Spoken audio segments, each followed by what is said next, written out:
Ito ang GMA Regional TV News. Oras na para sa maiinit na balita ng GMA Regional TV mula sa Luzon, kasama si Chris Soniga. Chris? Salamat, Connie. Isinugod sa ospital sa Legazpi City ang isang dayuhang senior citizen matapos na magka-septic shock habang nasa cruise ship.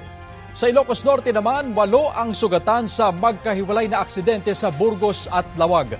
Ang mainit na balita hatid ni CJ Torida ng GMA Regional TV. 2 garong ang nagkabanggaan sa Burgos, Ilocos Norte nitong Huwebes. Kabilang sa mga 6 na sugatan ang isang sanggol at batang 3 taong gulang. Dinala ang mga pasahero sa ospital at nasa mabuti ng kalagayan.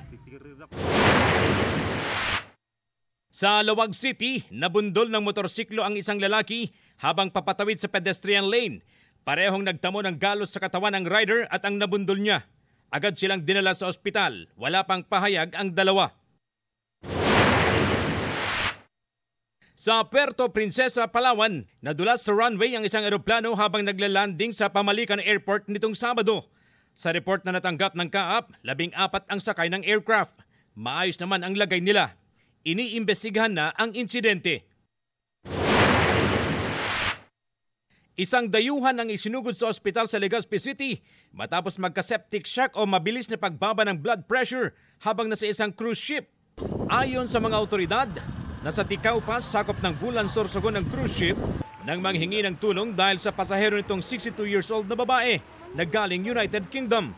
Matapos madala sa ospital ang babae, nakapagpatuloy sa paglayag ang cruise ship na galing Maynila. CJ Torida ng GMA Regional TV, nagbabalita para sa GMA Integrated News.